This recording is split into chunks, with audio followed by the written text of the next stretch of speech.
Welcome to the Italian Cultural Institute. Tonight we speak about Jacopo Pontormo in the occasion of the exhibit at Morgan Library. I have to say personally that if you ask me a list of my five favorite artists in the history, one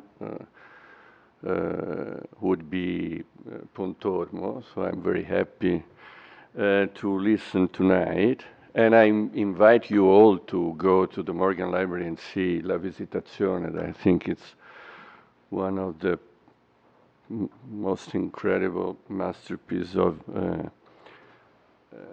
history of art. And we have tonight with us the two curators of this exhibit at Morgan Library, and that was in Florence and then will be in at Getty Museum.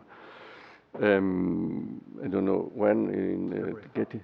From February 5th to April 20th. Okay, so you have until I think the beginning of January to go to Morgan Library to see this exhibit. Bruce Edelstein is coordinator for graduate programs and advanced research at 1U in Florence, where he teaches art history and serves in an advisory role for academic planning. He's affiliated faculty in the Department of Italian Studies at NYU, New York. He received his PhD from Harvard University in 1995. Davide Gasparotto is from December 2014, senior curator and head of paintings department at the Paul Getty Museum in Los Angeles. A native of Bassano del Grappa, as you could understand from the surname, not Bassano del Grappa, but in the North Italy and Veneto in particular. Gasparotto studied the history of art and classic archaeology at the University of Pisa and the Scuola Normale Superiore. He spent 12 years as a curator at the National Gallery of Parma, and from 2012-2014, he was director of the Galleria Estense in Modena. So please enjoy. Our thanks to Giorgio Vazzraton for the invitation this evening. So this project began first and foremost around Pontormo's magnificent Visitation, one of the most beloved paintings of the 16th century. And it began because the parish of Carmignano, whose church protects and keeps the Visitation safe for us, is part of a complex that is currently collapsing. And their desire was to see something happen, an event that would draw attention to the rich cultural patrimony of this church. So at the end of our presentation, we will show you also there is a crowdfunding campaign currently underway to save this extraordinary Franciscan friary that's very, very old. It actually dates back to the time of St. Francis himself. According to legend, he was donated the land, and his followers constructed the first church and Franciscan friary on the property. So we had this exceptional painting, and our first question was, well, what exactly do we want to do? What do we want to say about this painting? And the first nucleus, the first nugget of the idea is encapsulated in the image that you see on our first slide. You can see half of the Visitation and half of its sole surviving drawing by Pontormo. And in fact, these two objects are not only inextricably linked because one shows you Pontormo in the process of working out the compositional idea that he would execute in the painting, but because in fact the first reference historically to the painting's existence happened as a kind of footnote to a description of the drawing. This is very odd and unusual for such an important 16th century painting. We would expect to have many references to this work's existence from its own lifetime. But in fact, we first find it recorded in 1677 in a description of the drawing. And the person who described it, who was Giovanni Cinelli, says as a kind of afterthought that the drawing was for a painting that was currently in a villa that belonged to the Pinadori family in Carmignano. Yes, and so the idea, the first idea, when we started thinking to the project, we immediately thought we would like to show these two works together. They were shown together, I think, only once, like 80 years ago, Yes. in an exhibition in Florence. And since then, nobody had the opportunity to see them together, despite the visitation, the painting, the panel was restored 4 years ago by a very skilled and talented Italian conservator, Daniele Rossi, who became at some point one of the major actor also of this project. And the painting was restored in the occasion of an exhibition in Florence devoted to Pontormo in Rosso. And the results, in some way, some of the discoveries also made during this campaign, this important restoration of the painting, were never published. They were not published in the catalog of the exhibition, and so we immediately decided that we wanted to incorporate in our catalog the results of sort of Daniele's very close examination and very deep knowledge about the technique, especially with which the painting was executed. So the aim, the principal impulse came from the desire to put together the painting and the drawing. But then we started thinking, we know very little about the Visitation, and we don't know precisely for whom the painting was executed, who was the patron. We don't have a fixed date for the painting. It's generally dated on stylistic basis around 1528, 1530, immediately following another famous painting by Pontormo, which we'll show to you. So we started also to think to this particular moment of Pontormo's career, around 1528, 1530, which is a crucial moment in his career, but also is a crucial moment in the history of Florence. And it's the moment of a dramatic moment in the history of Florence. In 1527, after the sack of Rome, when the imperial troops and Spanish troops sort of sacked the city of Rome, since the Medici, the Pope at the time was a Medici, was from the Medici family, Clement VII, the Florentine Republicans took the opportunity of this big defeat for the Pope in Florence, in Rome, to expel the Medici from Florence. The Medici were basically in control of the city. They were not officially the lords of the city, but they were in control of the city. And so they expelled the Medici, they banished the Medici from the city in 1527, and they proclaimed a republic. And this republic lasted until 1530, when, after a sort of an agreement between the Pope and the Emperor Charles V, as part of the agreement to in some way reinstate the power of the Pope, there was this agreement to reinstate the power of the Medici family in Florence, to return the Medici to Florence. And this led to a very dramatic siege of the city that lasted from October 1529 to August, from October 1529 to August 1530. And in the famous fresco that you see in this slide by Giorgio Vasari in Palazzo Vecchio, in the Sala di Clemente VII, you can really see a very precise, in some way, reconstruction of what was happening. It was an extraordinary moment. So the work, all of the works of art that you see currently here at the Morgan, and that were on display at the Galleria Palatina in Florence this summer, and that will be at the Getty starting in February, are all related to this very specific historical moment. And it was an immensely dramatic moment.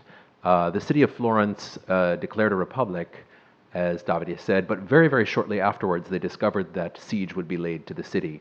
And they They knew from the outset, pretty much, that this was not going to end well for them. And yet there was such a kind of utopian desire to support this idea of the Republic. They formed a volunteer militia, something that had never existed in Florence before. It is a moment of extraordinarily high rhetoric and excitement and belief in the destiny of the city. So in this particular context, the Medici are expelled, but also their supporters, people who felt too close to the Medici, left the city. Many artists left the city. Giorgio Vasari, for example, who is the painter of this fresco and the author of the Lives, which is such an important source for Pontormo's own life and for other contemporaries in Florence, fled the city. Mm-hmm. And Pontormo remained. And the works of art that he executed during this time were therefore for partisans of the Republic, people who had chosen to stay.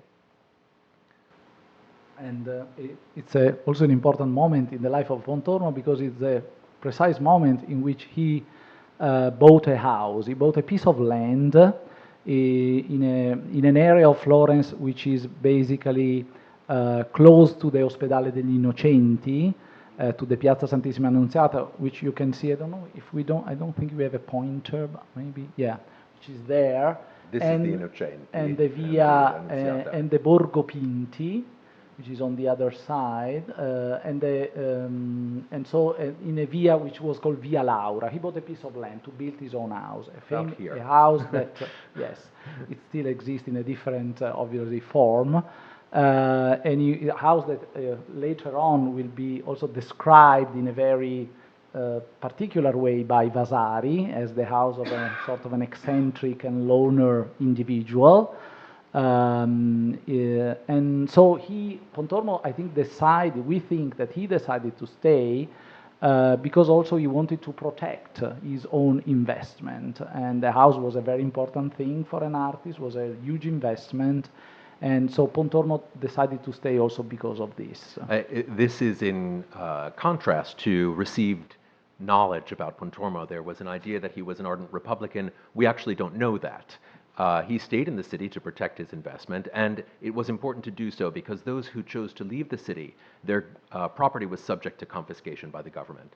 In fact, Michelangelo, who assisted the Republic in preparing fortifications for the city at this time to defend it against the army that they knew was coming, actually abandoned the city for several weeks. But then he came back because he was afraid that he would lose his property. Yeah.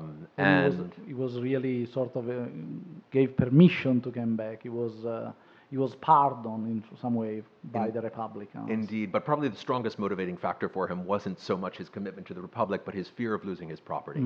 And so Pontormo remains. Pontormo had worked for the Medici from the earliest moments of his career.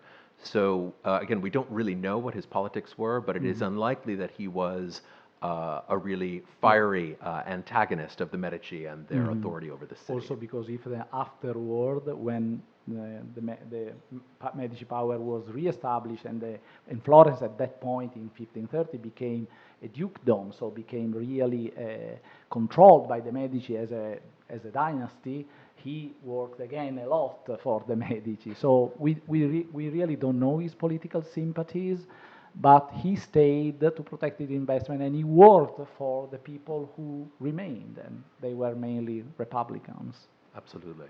Shall we go on? I think so, yeah. So this is just for, in some way, give you a, we don't have the Vasari, no, maybe it's afterward. Vasari is after. Okay. We wanted to illustrate this very famous painting by Pontormo, probably the most famous painting by Pontormo, the entombment executed for the Capponi Chapel in the Church of Santa Felicita in Florence. Also because the self-portrait drawing that you see on the screen is very famous, and it was done in preparation for the figure that you can see on the far right in the picture, and it's definitely a self-portrait of Pontormo, and this was his major sort of project, his major achievement before the Visitation in some way. It's And maybe you can tell something, Bruce, about recent discoveries about this very famous and important painting. So we will present some of the recent discoveries that were made by scientific analysis of the Visitation, but following the cleaning of the Visitation, this painting and the entire chapel in which it is housed have also been conserved. And in preparation for that conservation campaign, scientific analysis was also performed on this painting, and it revealed something that no art historian expected, that the painting was painted in tempera, which is very unusual. By this date in Italian history, most painters are working in oil. Tempera is an unusual choice for a painter at this time. This was a big surprise. And we can hypothesize lots of reasons why Pontormo did this. I think probably the most likely reason was that since the chapel originally was entirely frescoed, most of those frescoes are now destroyed, he was trying to use a technique that would make the colors and chromatism of the altarpiece harmonize best with the very different technique of fresco painting. But what it tells us most importantly about Pontormo is his extraordinarily creative and experimental use of techniques, his ability to respond to specific situations with specific solutions, and that we should really take nothing for granted about his technique. And I think tell us also something about about the colors also of the Visitation, despite the Visitation is painted in oil and not in tempera, but these arresting colors, these extremely personal tones, these pinks, these blues, these touches of green, they are really the hallmark of Pontormo's personal style.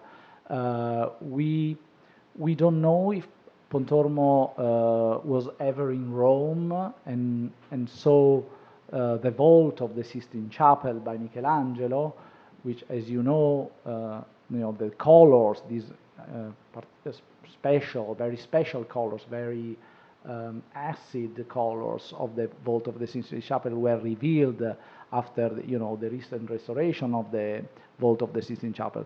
But we can think also to the famous Tondodoni by Michelangelo, which Pontormo had for sure the opportunity to study and to admire in Florence. In some way, the colors of the vault of the Sistine Chapel are the starting point for Pontormo to elaborate his own vision of the palette for paintings like the Entombment in Santa Felicita, or a little bit later on, the Visitation. There's another connection here about color. The Caponi, who were the wealthy family that commissioned this painting and the chapel in which it's located, rented a shop to a gentleman named Pinadori. Pinadori was a speziale, and among the precious materials that he sold artists' materials, particularly pigments. And we know that Pontormo bought pigments from this gentleman. He turns out to be the most likely patron of the Visitation.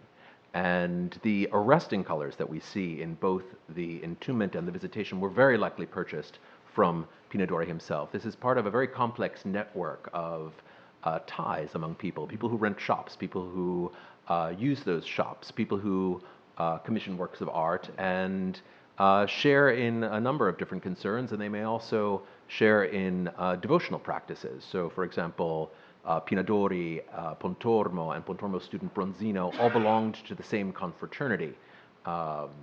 And these are part of a kind of our growing understanding of the complex ties of kinship and friendship in Florence in the 1520s and 30s. And obviously we are pretty well informed about Pontormo's career, especially thanks to the life that Giorgio Vasari wrote and published in the second edition of his famous lives of painters and architects and sculptors. The second edition, published in 1568, contains an important life of Pontormo. Pontormo was dead since 11 years before, in 1557. And as you know, Vasari, in the first edition of his lives, published in 1550, he publishes only lives of death artists, except for Michelangelo. who was considered in some way the pinnacle of the evolution of the arts from Giotto until the mid-16th century. But he's the only living artist. But while in 68, Vasari adds a lot of lives of artists which were in the meantime, died from 1550 to 1568, or even there are a lot of information about living artists. There are these sort of collective lives or lives of artists which were still living, like Titian, for example. But Vasari gives us a lot of useful and important information because obviously he was very well informed. He knew very well the two most important pupils of Pontormo, Bronzino and Allori, but his point of view is also a point of view which was recently analyzed by the artistic historiography, and it's kind of, he's presenting Pontormo in a sort of a negative light. And I think that Bruce can tell you a little bit more because he's very involved in this Vasari's sort of lecture of the life of Pontormo. So because we know, and there are surviving letters in which Vasari, in which Bronzino and Allori report that they had provided Vasari with information for the life, it has always been taken at face value as something objective and reliable. But what has emerged from more recent studies, particularly by Elizabeth Pilliard, is that the life is not unbiased at all. It is very careful, he walks a very careful line between facts that were incontrovertible about Pontormo and his desire to kind of destroy Pontormo's reputation. And this must have been a very old grudge because during the siege of Florence, Vasari leaves, Pontormo remains. Vasari comes back after the siege, and both Pontormo and Vasari paint portraits of the newly created Duke, the first Duke of Florence, Alessandro de' Medici. But it is Pontormo who becomes the first court artist, and not Vasari. And Vasari probably never forgave him for this. Vasari had to wait a very long time to start. Almost 20 years. Almost 20 years to become a court artist for the following Duke Cosimo de' Medici. So. And in the meantime, the other major painter of the court had been Pontormo's pupil Bronzino. So when Vasari arrives back at the court, his desire is also to diminish kind of the entire legacy of Pontormo, not just Pontormo, but his heirs, Bronzino and Allori. And the life is crafted in a way to suggest that Pontormo and his followers were not worthy of being true court artists in the way that Vasari and his friends were. So the life is fundamental. It is it provides us with information that we wouldn't have otherwise, but it needs to be read very, very carefully. And part of our confusion about the life also is that in the early 20th century, a remarkable document was discovered, which is often referred to as Pontormo's diary. It isn't, in fact, a diary. It's a kind of notebook that was typical to be kept in workshops, particularly artisans' workshops in Florence throughout the late Middle Ages and the early Renaissance. And Pontormo keeps a kind of journal of this sort in which he records things. But following the invention of Freudian analysis, this document and the kind of image of Pontormo that had been crafted by Vasari were fused together in an image of a kind of proto-neurotic. And even the illustration that appeared for the first time in the 1568 edition was interpreted as a sign of Pontormo's unstable mind. Eccentricity and... Yes, absolutely. And many of these things turned out not to be eccentric at all. As Davide mentioned before, the house that Pontormo lived in is described at length in Vasari's life, and it sounded very odd to early 20th century historians. He lived in a house with a ladder so that he could climb up to his bedroom. He would pull the ladder up. It sounded like someone who really wanted to avoid contact with other people, and it turns out that this was actually very typical in artists' workshops. They tended not to use stairs between the ground floor and the upper stories because it would have taken away space that was useful for the purposes of the workshop. Yeah. Should we go on? Maybe we should go on. Yes. And I think we come to the sort of the protagonist, the fabulous protagonist of the exhibition, the Visitation, which is documented in existence in the church in the Pieve dei Santi Michele e Francesco in Carmignano since the 18th century, I think 1710. And then it's later described in some sort of pastoral visits. It's mentioned again at the beginning of the 19th century, then largely forgotten and basically rediscovered by modern scholarship in 1904 when Carlo Gamba, an Italian art historian, published it. But actually the first mention, as Bruce was reminding before, the first mention of the painting recurs in these notes to this famous guide of Florence by written at the end of the 16th century by Francesco Bocchi, Le bellezze della città di Firenze. And when Giovanni Cinelli in 1677 published another edition of this famous guide of Florence, and in these notes he observes in the house of Senator Andrea Pitti the preparatory drawing for the Visitation, and he informs us that the painting, he says, reputo, stimo, I believe it's in a villa of the Pinadori family near Carmignano. So it's very it's open to debate in some way the original location of the Visitation, and we don't really know the original destination of the painting. If it was painted for a church in Florence, or if it was painted for the chapel of the villa, or if it was painted for the Pieve but never sort of exhibited there in the 16th and 17th century. Maybe Bruce worked a lot on this question of the provenance, of the potential provenance of the painting. So given that Florence was under siege at the time that Pontormo likely painted this very large painting, it seems extremely unlikely that it was actually intended to be sent out somewhere in the countryside, which would have required putting it on an ox cart and sending it outside of the city walls of Florence, outside of which there had been a scorched earth policy. All buildings within 1 Roman mile of the walls had been ripped down. There was no food coming into Florence. Some 36,000 people died during the siege of Florence from starvation and recurrences of the plague. And I think it's extremely unlikely that a patron would have commissioned such an important work of art for a destination outside of the city during this precise moment of history.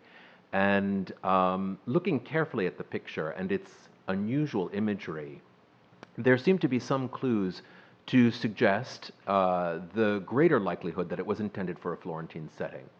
And one of the indications, the likely indications of this, is the unusual architecture that you see behind the figures, which appeal so much to modern eyes because they remind us somewhat of metaphysical painting by people like de Chirico. Of course, Pontormo wouldn't have known that, and that was not his intention exactly. But if you look carefully at the details of the architecture, the materials that are described through the colors that Pontormo used, you can see that he is describing an architecture that is made of plaster. It is made of pietraforte, which is a kind of sandstone frequently used in Florence, and pietra serena, which is the gray stone, also typical of Florentine architecture. And this very strongly characterized Florentine context increases the likelihood that the painting was meant to adorn an altar in a Florentine church. This would have been in accordance with devotional practices that encouraged you to identify with the holy figures in devotional paintings. And from the 13th century on, there is a kind of continuous progression of Italian artists seeking to make works of art that seemed more and more like the world you actually inhabited, to facilitate those kinds of devotional practices in front of the altar. Here, in fact, is the church in Carmignano in which the painting is normally housed, and the altar on which it sits. And the altar itself, in some ways, provides evidence that the painting was not intended for this church.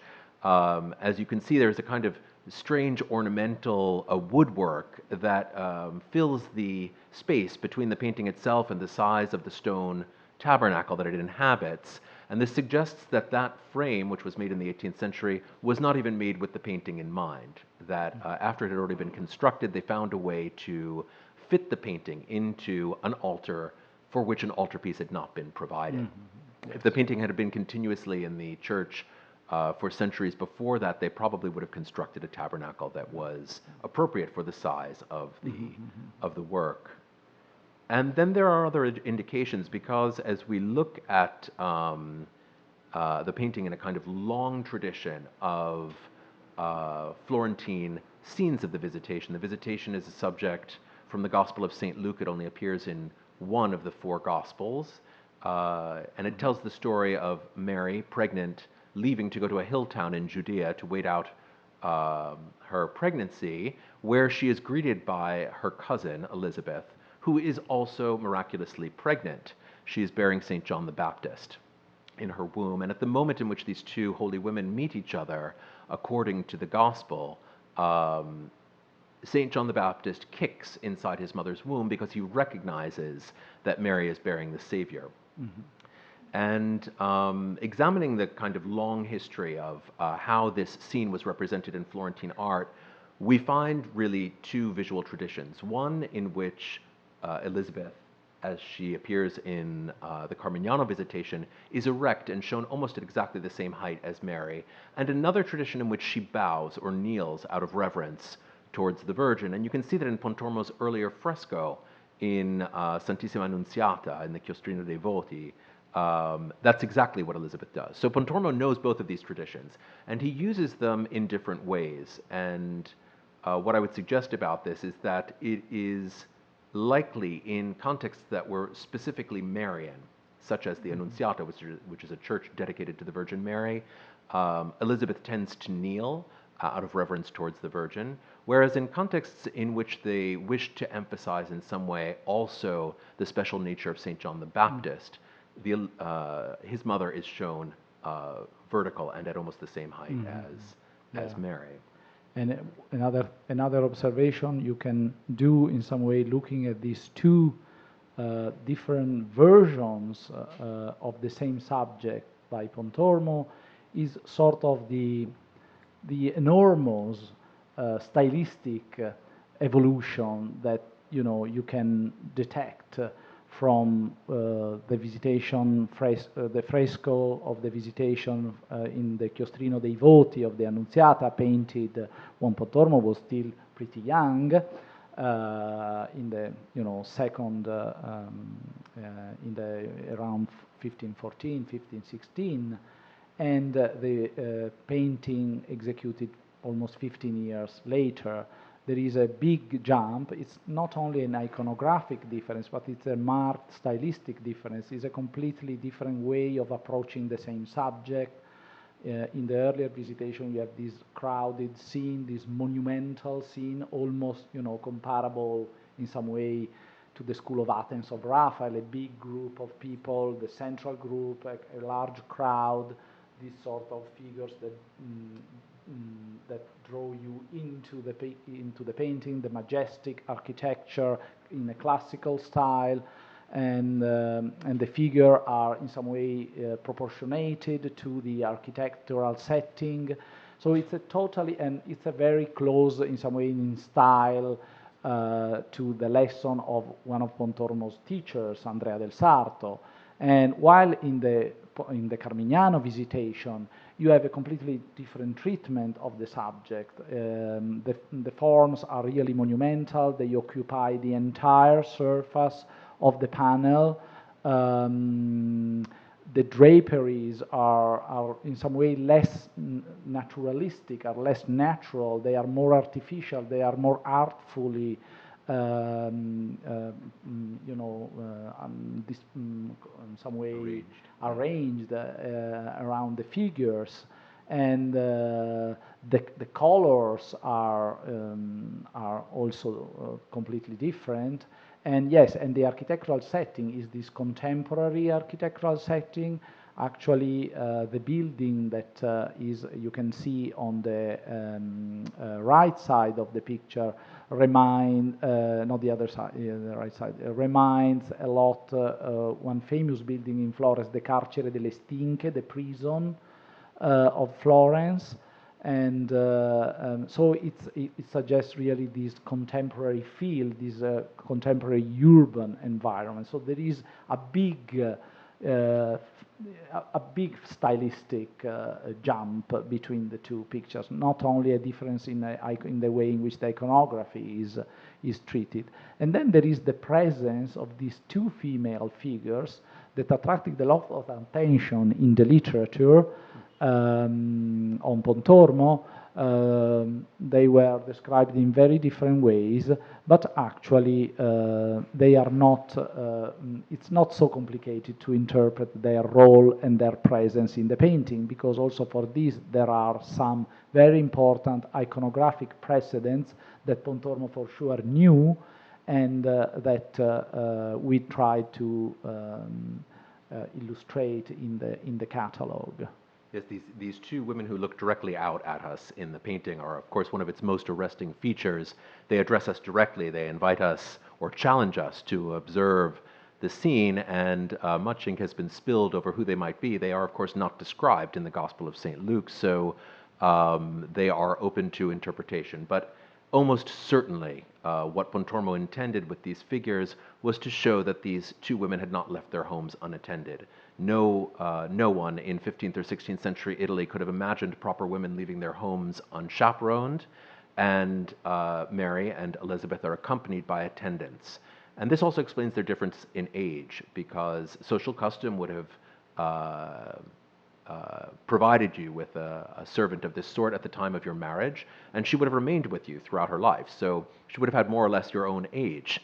And that is exactly what Pontormo is showing us. But he's used them in an extraordinarily unusual and original way as part of creating an entirely different image of the Visitation. As Davide was saying, the contrast between these two works at only about a distance of 14 to 15 years in an artist's career is really striking. It shows us that Pontormo is moving away from one of the goals of the High Renaissance in Italy, which was the creation of a believable three-dimensional space inhabited by figures who seem to occupy that space in a natural fashion, towards figures that are thrust towards the foreground of the picture plane and increase enormously in their monumental scale. And that's what he wants to do. He wants to create this extraordinary sense of their physical presence. And in fact, Pontormo was moving away even from the representation of any kind of setting in his art. He will shortly abandon that and move almost exclusively to an art that is comprised of human figures. This was deeply inspired by the example of Michelangelo. And in fact, immediately after the siege, Michelangelo chooses Pontormo as the artist to execute paintings from cartoons that he made. So he, too, recognized that there was a kinship between their art. This was, in a way of showing that Pontormo had been chosen by his contemporaries as the greatest living painter in Florence, if he was the one worthy to execute paintings from designs provided by Michelangelo. But these women do appear, as Davide was saying. There is an extraordinary visual tradition of the Visitation. This is a different Visitation. This is a Visitation that Pontormo knew well. It was made by another one of his masters. We know that Pontormo's first master was probably Leonardo da Vinci. He may have spent less than a year in his workshop, but this was the beginning of his training. And among the other workshops that he passed through as he was becoming a formed master was the workshop of Mariotto Albertinelli, whose stupendous Visitation you see here. Albertinelli, in this painting, was assisted by Fra Bartolomeo, who was a devout Dominican painter. And because Fra Bartolomeo would have known well the passage in Luke's Gospel, there are no extraneous figures. The two women are shown in an interior and not out on a street, because in fact, according to the Gospel, they're only supposed to exchange the greeting after Mary enters the house of Zacharias, Elizabeth's husband. But there was a very long tradition of showing this scene taking place outdoors. It goes back at least to the 13th century, to the mosaics in the Florence baptistry, and we find it again in Giotto's stupendous fresco in Padua. And the remarkable thing is to see that the women are always accompanied when they're outside. And I think it is particularly striking to notice how, in many ways, the mosaic in the baptistry is very, very similar to Pontormo's conception of this scene. If you allow for the differences of 250 years of stylistic development in art and the different media of the works, we see the two women exchanging the greeting, accompanied by two women, this kind of light movement of feet, these fluttering draperies, and even the kind of architectural framework that sets the scene is not that far from what Pontormo conceived of some 250 years later. Yes. And then there are, in some way, the visual sources that can have helped and inspired Pontormo in shaping the unusual iconography, but the unusual placing of the figures and the unusual, the highly innovative composition that he presents in the Visitation. And one of these sources was recognized long ago, and I think rightly so, by one of Dürer's most famous engravings, these four naked women, a woodcut from 1497, which Pontormo had for sure the opportunity to know, and this is another important information that Vasari conveys in his life of Pontormo. We know in general that Northern European prints, especially Dürer prints, were very popular in Italy at the beginning of the 16th century. In Northern Italy, they were used by Venetian artists, by artists active in Bologna.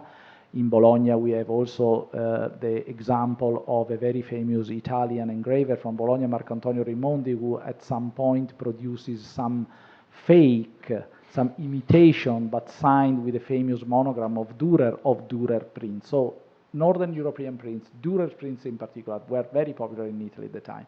But Vasari also tells us that Pontormo was a sort of an avid sort of collector of Dürer's prints, and he especially used the Dürer prints in a specific moment of his career, around 1522-1523, when during an episode of the plague, during an outbreak of the plague, he was working in the charter house of Florence, called Certosa del Galluzzo, where he painted some very beautiful frescoes. And these frescoes are very much informed by the knowledge of Dürer prints. Really, Pontormo quotes several figures from important Dürer prints.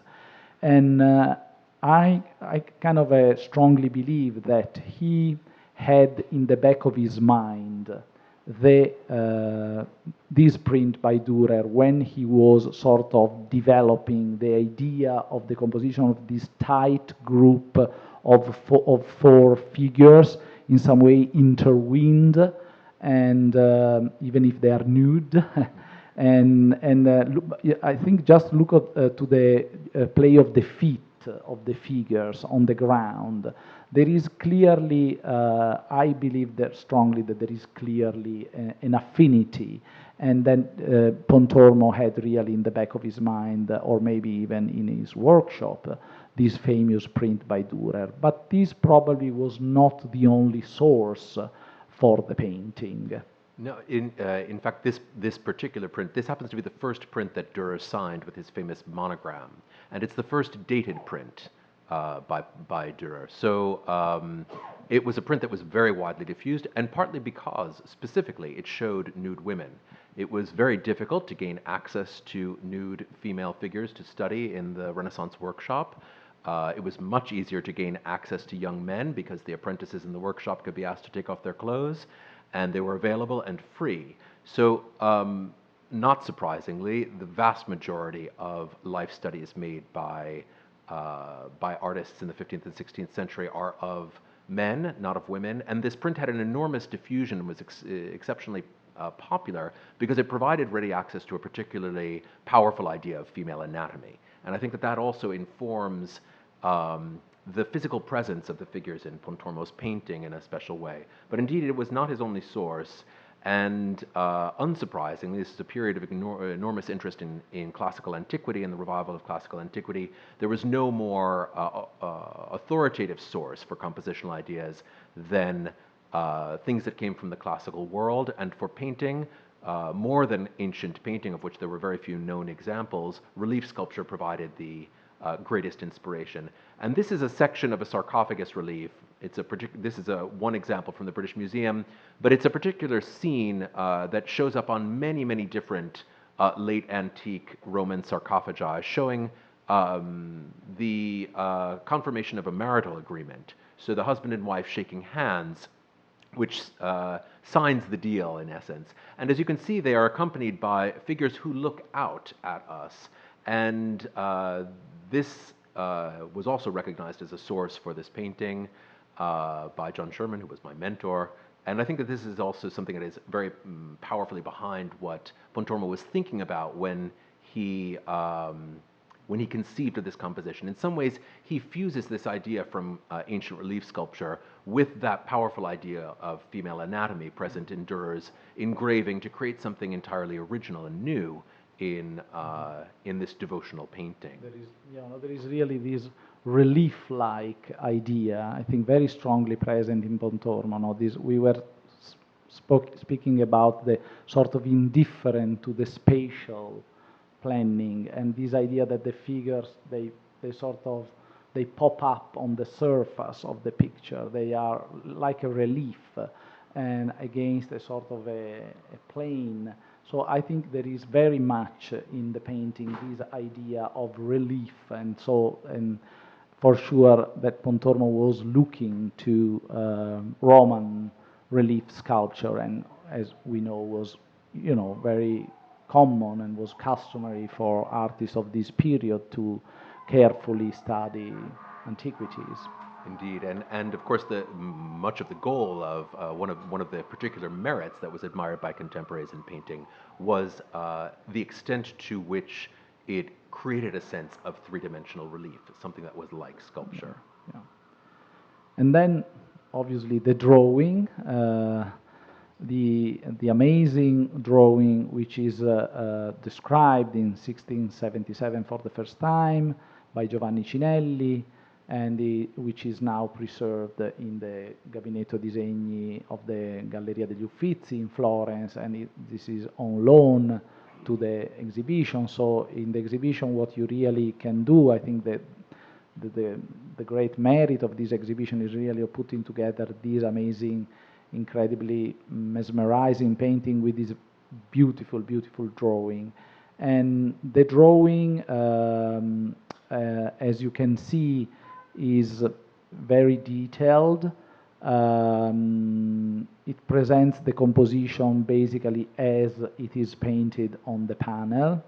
There is probably a missing section of the drawing on the left side. It was probably trimmed at some point, so probably originally you can see that there is part of the buildings on the upper, on the other side, on the upper left side. Yes. Yeah. So there probably you see a little bit of the building, but probably the drawing was a little bit larger, so it was a little bit trimmed, while you can see clearly the other on the right. You can see the stairs, the baluster, and also the door of the house of Elizabeth. And you can see that there are some differences with from the paintings to the painting to the drawing. Especially, there are a lot of uncertainties in positioning the feet and the lower part, and this sort of uncertainty about the position of the feet was confirmed also by the restoration of the painting, because restoring the painting, the conservators saw that this is the part where there are the major number of pentimenti, so where the artist was still sort of thinking and try to resolve in the best way the position of the feet of the figures. And the drawing is also squared, and there was a lot of discussion in the literature if this was effectively the preparatory drawings, or the cartonetto, we could say, for the painting. And the squaring of the drawing in some way suggests that this is the final model for the painting, and that the squaring helped then the transfer to the larger panel. And this idea was in some way fully confirmed by the restoration. Yes, There had been some doubt among scholars about whether this was, in fact, Pontormo's last idea for the painting, because there are slight differences. You can see, for example, that in the head of the young attendant next to Mary, her head is tilted more in the drawing. There are a whole series of slight differences. And in fact, the fact that the drawing was square didn't necessarily confirm that it was the last stage, because it could have been squaring. This grid that you see on the drawing was a method for being able to transfer a compositional idea, especially to enlarge it to a larger scale. And logically, what one would expect is that Pontormo would then have expanded this to make a full-scale drawing, what we call a cartoon, in order to then transfer this idea to the gesso ground of the prepared panel before beginning painting. But the remarkable discovery that was made in relation to the conservation, the scientific analysis that was carried out in preparation for that, a full infrared reflectogram was made of the painting, and you may even be able to see this here. There, you can actually see the grid lines that Pontormo drew on the white gesso ground in order to be able to use that drawing to expand it to the full scale of the painting. And the particular type of drawing that he made to make the underdrawing suggests that he did not use a cartoon at all. Indeed, that he used the very drawing that we were just looking at. And even more remarkable, in every place where the underdrawing of the panel differs from the finished painting, it corresponds to the existing drawing. So this is the first time, in fact, that we can actually confirm that this drawing was indeed the final drawing made by Pontormo before he began work on the panel. And every other portion of the composition that changed or evolved happened during the phase in which he was painting directly on the wooden panel. And I would suggest that this may have been a response to this particular historical moment. The city is under siege. There's no food. I imagine that Pontormo was being very conservative in his use of paper.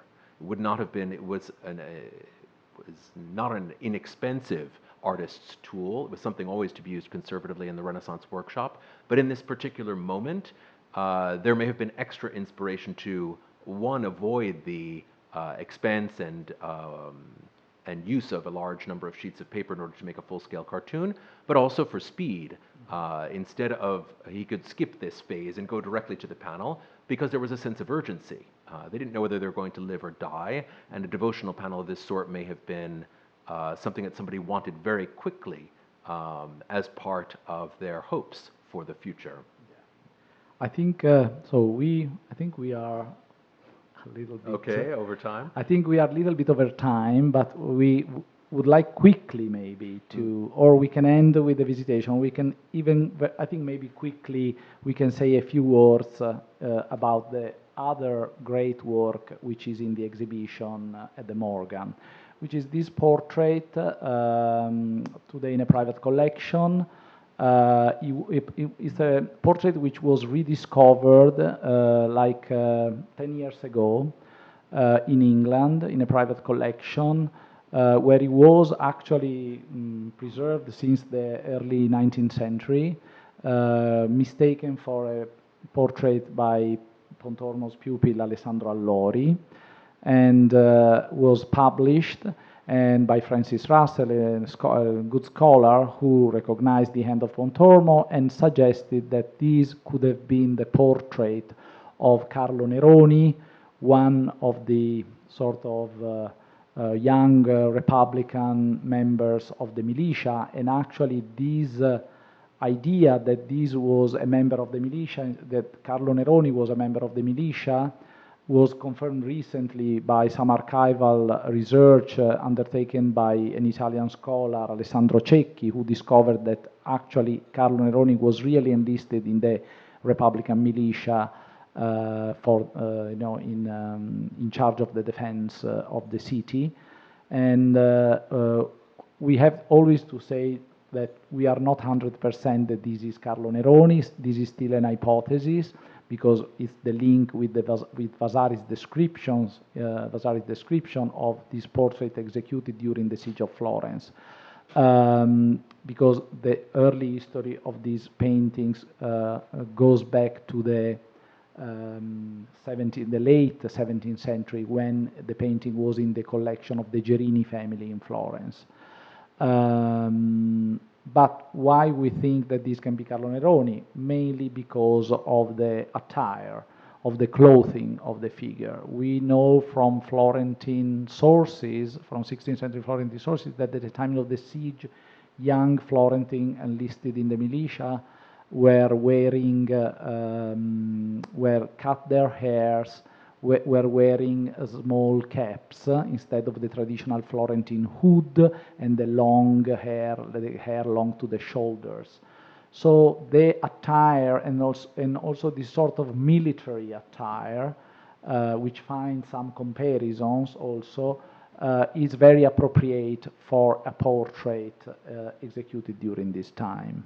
Indeed, these costumes were something that were an absolute innovation in contemporary fashion. People commented on them quite extensively. The jacket that this young man is wearing is padded, so it provides a kind of light form of protection. The idea was that this was superior for these young men in respect to armor, which would have made it very difficult for them to flee. I think the primary goal of their parents was to ensure that they could run away quickly if they found themselves actually in battle.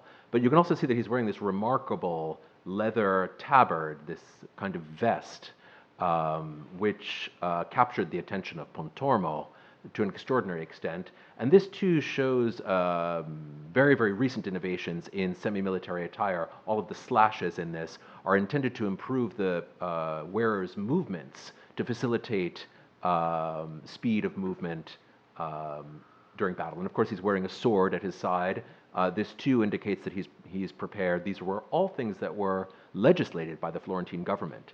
They gave very specific indications about what kinds of fabrics you should wear. They should wear a kind of felt for their hose. They should wear satin doublets. The colors were also legislated. All of these things were indicated in proclamations that were made by the Republican government at this time. And the young men then had to go out and purchase their own garments. But this was part of their sort of civic pride. They paraded through the streets of Florence with great pride in their semi-military attire. And there are comparisons for the attire.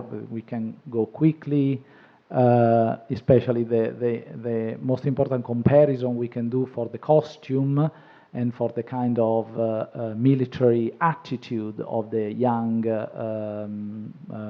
man of the portrait, of the so-called portrait of the man in a red cap, is the comparison with the famous halberdier by Pontormo, one of Pontormo's most important works, that unfortunately is not here in New York, but it was exhibited in the Florentine venue of the show, and it will be again possible to see alongside with the portrait of the man in a red cap in Los Angeles next year. And this is for us was key. This is a key comparison for us for the idea of these young men, which are not really soldiers.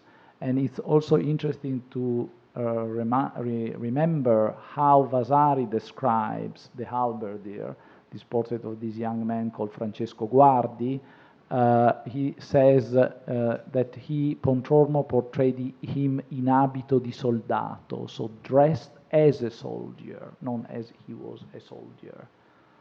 He also said that the portrait was most beautiful. Yes. The one surviving drawing for the halberdier also confirms Pontormo's interest in studying the costume, because in fact he didn't. This drawing is not a direct compositional study for the painting. It shows the figure slightly rotated, and the most likely reason for having done this was that it gave him a better view of this unusual and innovative attire that they'd never seen before 1527 on anyone in the city. So he rotated the figure so that he could make a very careful study of the costume to understand it better for the final execution of the painting. Which he does also in another drawing, which is in the exhibition. This stupendous drawing of another unidentified young man who clearly was a member of the Florentine militia. He too is wearing the sword belt at his side in a kind of semi-military attire. And this drawing, which you can see from its finished side in the exhibition, on its reverse, has earlier studies as Pontormo was working out the compositional idea for this portrait that he never executed in paint, as far as we know. It's a remarkable drawing. So in some way, this is the second half of our story. The first half is the Visitation and a painting executed in this dramatic time of the history of the city, and the other one is the story of these young men, because probably Francesco Guardi was even younger than the other one, was around 15, 16 years old, and Neroni was like 18 or maybe 19. So they were young citizens engaged in the city of Florence. They were not really allowed to go out and fight, but they were, patrolling the walls. In fact, the halberdier is clearly, if we can go back 1 second, the halberdier is clearly portrayed in front of a city bastion. You can see that wall behind him, the sort of corner behind him is clearly one of the city bastions. So probably Neroni is portrayed in an interior, or we don't know, but the background is neutral, while the halberdier is clearly painted in an exterior. And many years ago, an American scholar who deeply studied the halberdier sort of demonstrated that the halberdier is probably the portrait of Francesco Guardi dressed as a soldier, defending one of his properties, which was near the church of San Miniato, near one of the city bastions that was more under attack from the artillery of the Spanish and imperial troops which were besieging the city. It was a key defensive position. In fact, it was the main focus of Michelangelo's work to fortify the city in preparation for the siege. So I think maybe we would like to leave maybe some room for some questions. Yes. And absolutely. then obviously remind you that this project really starting from the willingness, the desire to help the church to refurbish a large part of the former convent of San Francesco in Carmignano, which is in sort of problematic condition. It's already in a state of collapse. Part of its roof has already caved in. Yes. Thank you very much. Thank you.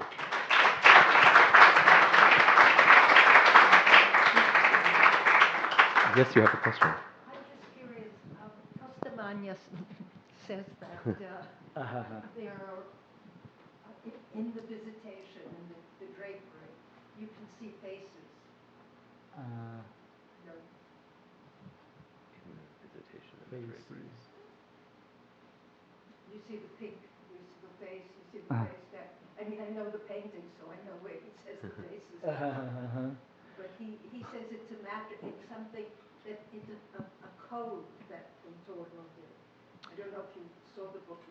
Yes. Yeah. So Philippe was also deeply convinced that this painting contains in some ways a kind of secret Republican message that Vasari knew the existence of the painting, but that he had suppressed any reference to it in the life of Pontormo because in some ways this might have been offensive for his patron, who was the Duke of Florence. And I think that this is contradicted right away by the portraits that we were just describing, because, of course, Vasari does describe these portraits of young men who, in military attire, were defending the Republic against Medici interests. He describes other works that had explicitly Republican content as well. And so one of the things that we argue in the context of the catalog is that the reason that Vasari did not describe the painting is simply that Vasari didn't know it. He didn't know the painting. So I'm a little hesitant to embrace the idea that there's something secret inside the composition of the drapery. One of the things that you can see, for example, in this comparison or here, is that Pontormo's original idea for the drapery was for it to be much more naturalistic. That it would have, it's much more vertical. It sort of corresponds to the laws of gravity, and he decided to make something much more complex in the completed painting, but it's a sort of tour de force. He's showing what he can do with the fabric, and it's also a way of drawing our attention to the colors, because the more elaborate the drapery is, the more we notice the rich and vibrant hues of the paint. And I think that these are probably his primary goals, more than conveying something else. Also, we have to remember that this is a devotional painting, that for its patron and for Pontormo and for anyone else who would have looked at it, its primary function was to inspire devotion. So I think he would have had to have also been very, very cautious about anything that he might have wanted to hide in such a work. Yes? I was wondering, was it always meant to be installed in a chapel, or was it a patron meant for a patron, and then the patron donated it to the church? Or This is an excellent question. There has been scholarly debate about this as well, whether it was intended for private devotion, but it is a significantly large painting. I think it extremely unlikely that it was intended for private devotion in the home. It could have been intended for a private chapel, but a chapel of a significant size. And this too argues against the likelihood that it was made for a villa chapel during this particular period. It is only 10 centimeters smaller on each side than another painting that Pontormo executed at exactly the same time that was for the high altar of a convent church. So this could have been for the high altar of a smaller church, and it certainly could have been for a lateral altar in some church. I think it is. I think we can be pretty certain that it was intended for an altar in a church. An ecclesiastical destination. And then somehow that destination no longer was available somehow after the siege. Perhaps it was one of the churches that was ripped down or very heavily damaged during the fighting, and ultimately the patron decided to keep it and to send it to their family villa. That is our best hypothesis, but we don't know because we have no reference to it at the time that it was actually executed. being that the Spanish were deeply religious, would it have been any problem installing a painting in a church at that time? Well, the painting is a religious subject, so its intention was to be a focus for devotion on an altar. The troops who besieged the city were comprised of Spaniards, but also of Protestant Germans, the Landsknechts, and in fact, during the sack of Rome, just a few years before, they had wreaked terrible havoc on the city and terrible damage inside of churches as well. So this was a kind of novelty. This was something very new. It had never happened before in European warfare, in which churches were no longer necessarily sanctuaries or sacred to the people who were fighting. Yes.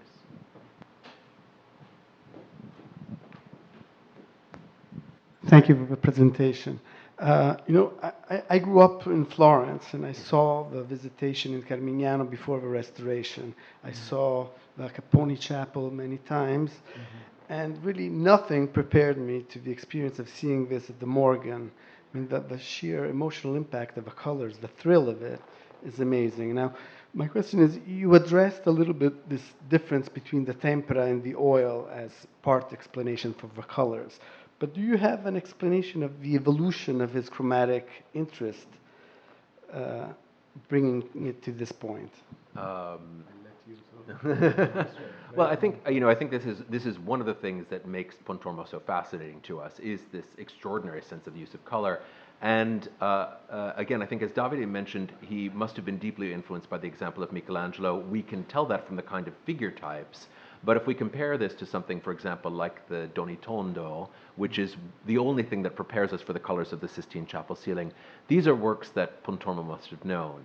And it may not have been entirely apparent from this slide, but also the colors of Albertinelli's Visitation, they too are very close to the chromatic range of something like the Donitondo. And these intense colors are part of this particular moment in Pontormo's formation, and then he uses them in a way that is absolutely extraordinary. It is remarkable how much they have come back to light following the conservation. The conservation revealed all kinds of details. This was a painting, I think, that before it was sent in for conservation, we had all looked at and thought, looked terrific. And it was really surprising to see what happened following the restoration. And we also discovered that there were all kinds of details that had been obscured by subsequent overpainting. All of the kind of details that you see in the architecture that make this recognizable, this strip of sky, they had all been painted out. There's a woman leaning out of the window of the palace on this side. Sorry. There's a donkey peeking his head around the palace below, which you can't see here. But you can, and there are two men seated on the bench, which are probably Joseph and Zacharias. These are all details that have come back to life in a way that we simply couldn't see them before. It's remarkable. And I think the best answer to the question about the colors is that Pontormo is in some ways moving towards a kind of abstraction of form. He's interested in the human figure, but he's using color in a way that is expressive, but not naturalistic.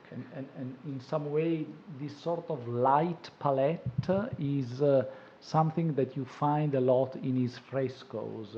So at some point, I believe that the palette of his panel paintings became very close to the light, very light palette of his frescoes, because if you think to the frescoes in the Santissima Annunziata, but also later on in Poggio a Caiano, and unfortunately, we don't know the follow-up in some way, because two of Pontormo's major projects in his maturity, the frescoes in the Villa di Castello and the famous frescoes which were destroyed in the 18th century in the Basilica di San Lorenzo, highly criticized by Vasari, probably also for iconographic reasons, they are lost, they were destroyed. So unfortunately, we don't know in some way the follow-up in terms of his evolution as a fresco painter. But in some way, the very light tonalities, the pinks, the greens, the oranges, they are very much tied with his practice as a painter of frescoes, I believe. And I think also, we have to consider what the lighting conditions were in the places in which these things were seen originally. Certainly Pontormo would have done this. He knew where this painting was going, although we don't. And he would have gone to inspect the site. He would have looked at the direction of the lighting in the chapel or the church. All of those things would have been reflected in how light is directed in the painting. But the colors also would have been intended to ensure the legibility and the visibility of this subject in the dim light conditions of Renaissance churches. They didn't have electric illumination, of course, and they relied on natural light or candlelight. And these extraordinary colors meant that Pontormo's works were visible in a way that perhaps some of the works of his contemporaries were not. So thank you. Thank you. Thank you very much.